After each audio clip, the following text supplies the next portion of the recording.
Hello my dear students, welcome to my channel Triyasha study centre.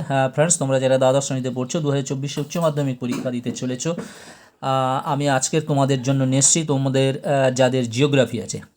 যাদের geography অর্থাৎ ভূগোল সাবজেক্টটি আছে, ভূগোলের SAQ সাজেশন 2024 প্রথম অধ্যায়ের সব ভাগগুলি থেকে। বন্ধুরা, তোমাদের MCQ হয়ে গেছে এবং LEQ সাজেশানটা আমি তোমাদের সম্পূর্ণভাবে দিয়ে দিয়েছি। তোমাদের বাকি ছিল SAQ সাজেশান। আজকের একটু সময়ের অভাব ছিল, তাই আমি তোমাদের SAQ সাজেশানটা কেবলমাত্র প্রথম অধ্যায় থেকে দিচ্ছি।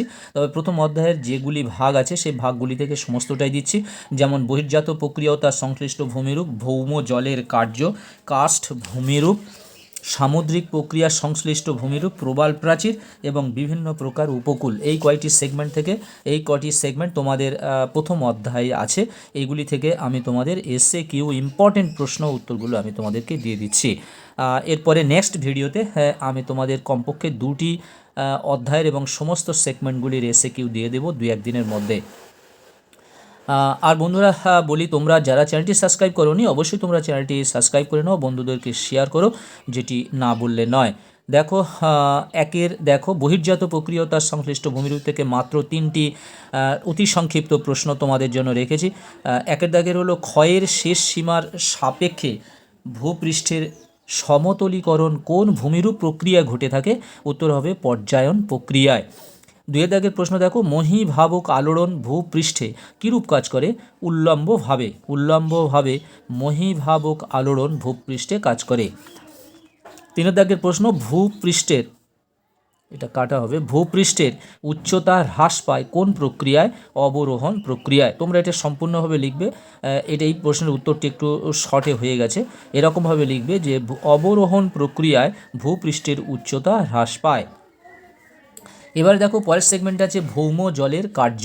ভৌম জলের কার্য থেকে বেশ কয়েকটি প্রশ্ন আছে, প্রায় 10টির মতো প্রশ্ন আছে। এটি ইম্পর্টেন্ট। এর থেকে তোমাদের 1 থেকে 2টি প্রশ্ন আসতে পারে। আর্টিজিও কূপ কী ধরনের শিলাস্তরে দেখা যায়? প্রবেশ্য শিলাস্তরে আর্টিজিও কূপ দেখা যায়। 5 দাগের প্রশ্ন, উৎসন্দ জলের উৎস কী? উৎসন্দ জলের উৎস হলো ম্যাগমা। 6 দাগের প্রশ্ন, মরু অঞ্চলে ভৌম জলের পরিমাণ কম হওয়ার কারণ কি? মরু অঞ্চলে ভৌম জলের পরিমাণ কম হওয়ার 2টি কারণ হলো ক, অধিক বাষ্পীভবন এবং খ, স্বল্প বৃষ্টিপাত। 7 দাগের প্রশ্ন, স্বাভাবিক ঔদচাপে ভৌম জলের ভূপৃষ্ঠের নির্গমনকে কি বলে? স্বাভাবিক ঔদচাপে ভৌম জলের ভূপৃষ্ঠের নির্গমনকে বলে প্রস্রবণ। 8 দাগের প্রশ্ন, সর্বপ্রথম আর্টিজিও কূপ কোথায় খনন করা হয়েছিল? ফ্রান্সের আর্তোয়েস অঞ্চলে সর্বপ্রথম আর্টিজিও কূপ খনন করা হয়েছিল। ফ্রান্সের আর্তোয়েস অঞ্চলে সর্বপ্রথম আর্টিজিও কূপ খনন করা হয়েছিল। 9 দাগের প্রশ্ন, অসম্পৃক্ত স্তরের নিম্নগামী জলকে কি বলে? অসম্পৃক্ত স্তরের নিম্নগামী জলকে ভাদস জল বলে। সহজাত জলের অপর নাম কি? সহজাত জলের অপর নাম হলো জীবাশ্ম জল। এবার দেখো, কাস্ট ভূমিরূপ। কাস্ট ভূমিরূপ থেকে মাত্র 3টি প্রশ্ন আছে। 11 দাগের প্রশ্ন, ডোলাইন শব্দের উৎপত্তিগত অর্থ লেখো।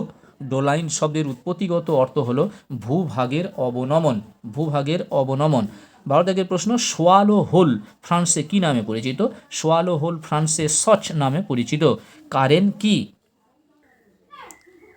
অপ্রবেশ্য খাড়া ঢালযুক্ত চুনা পাথরে দ্রবণ কার্যের ফলে সৃষ্ট অতি সূক্ষ্ম ঘন সন্নিবিষ্ট খাঁজগুলিকে কারেন বলে। পরের সেগমেন্টে দেখো, সামুদ্রিক প্রক্রিয়া ও সংশ্লিষ্ট ভূমিরূপ। এখান থেকে 4টি প্রশ্ন আছে। 14 দাগের প্রশ্ন, যে রেখা বরাবর ঊর্মিভঙ্গ ঘটে তাকে কি বলে? যে রেখা বরাবর ঊর্মিভঙ্গ ঘটে তাকে বলে প্লাঞ্জ রেখা। 15 দাগের প্রশ্ন, কোন সমুদ্র তরঙ্গে সোয়াশের চেয়ে ব্যাকওয়াশ বেশি শক্তিশালী? বিনাশকারী তরঙ্গে সোয়াশের চেয়ে ব্যাকওয়াশ বেশি শক্তিশালী। সমুদ্র তটের কোন অংশ পশ্চাৎ তটভূমি নামে পরিচিত?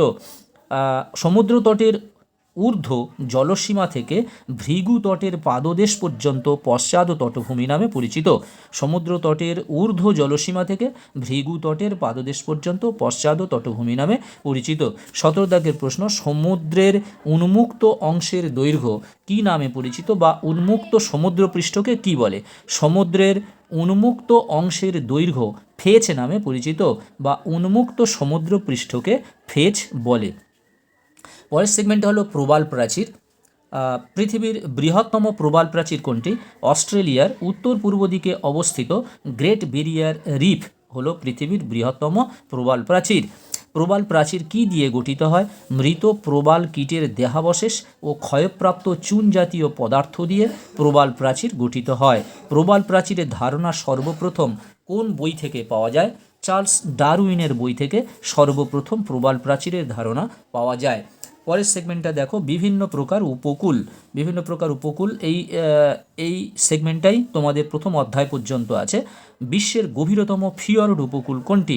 নরওয়ের সোজনে, দন্তের সহকার বর্গীয় দন্তের নয়কার বানানগুলো খেয়াল রাখবে। নরওয়ের সোজনে উপকূল হলো বিশ্বের গভীরতম ফিয়র্ড উপকূল। 22 দাগের প্রশ্ন, একটি নিমজ্জিত উপকূলের উদাহরণ দাও। মালাবার উপকূল হলো একটি নিমজ্জিত উপকূলের উদাহরণ। 23 দাগের প্রশ্ন, ভারতের কোন উপকূল উত্থিত উপকূলের অন্তর্গত? পূর্ব উপকূল হলো ভারতের একটি উত্থিত উপকূল। এবং স্প্যানীয় রিও শব্দের অর্থ কী? স্প্যানীয় রিও শব্দের অর্থ হলো নিমজ্জিত নদী উপত্যকা। বন্ধুরা, আজকের মতো ভিডিওটি এখানেই শেষ করলাম। তোমরা যারা চ্যানেলটি সাবস্ক্রাইব করোনি অবশ্যই তোমরা চ্যানেলটি সাবস্ক্রাইব করে নাও এবং বন্ধুদেরকে লিঙ্ক শেয়ার করো। আগামীকাল একটি খুব সুন্দর ভিডিও তোমাদের ইংলিশের আমি নিয়ে আসছি।